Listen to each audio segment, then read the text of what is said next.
Alors, sur Tom's Guide, toujours, il trouve sa Model 3 trop silencieuse et lui colle un échappement virtuel de supercar. Qu'est-ce que c'est que ça encore? Un youtubeur a décidé d'équiper sa Model 3 d'un faux système d'échappement qui vient à l'aide de deux haut-parleurs qui recréent le son d'une voiture thermique. Cerise sur le gâteau, le son réagit en fonction de l'appui sur la pédale d'accélérateur. Ils savent pas quoi inventer, sérieusement.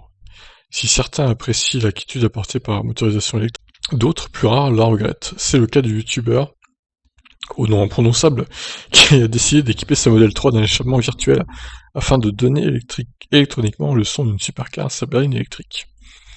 Alors 2000 € quand même, hein. Nous avons vu récemment que la Model Y était très silencieuse, ne laissant entendre que les bruits liés à la route. La Model 3 est un peu plus bruyante, certains lui reprochent le son du vent dans les rétroviseurs ou au niveau des joints de portière, mais quoi qu'il en soit, l'absence de bruit venant du moteur rend par nature une voiture électrique extrêmement plus silencieuse qu'une thermique.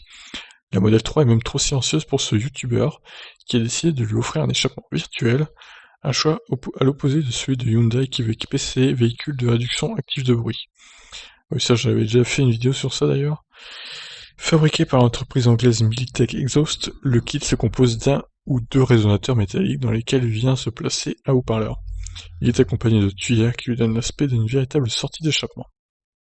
Il s'accompagne d'une partie électronique qui vient se connecter à l'ordinateur de bord afin de réagir quand le conducteur appuie sur l'accélérateur. L'ensemble se configure depuis une application qui se connecte en Bluetooth. Elle permet de choisir le volume sonore souhaité ainsi que la sonorité désirée parmi 10 choix. Il faut tout de même compter de 1800 à 2500 € pour équiper sa Tesla ou sa Jaguar I-Pace. C'est donc bien plus cher que le MP3 à 500 € que propose la Porsche pour la Taycan. Et donc vous avez donc les vidéos pour plus d'infos.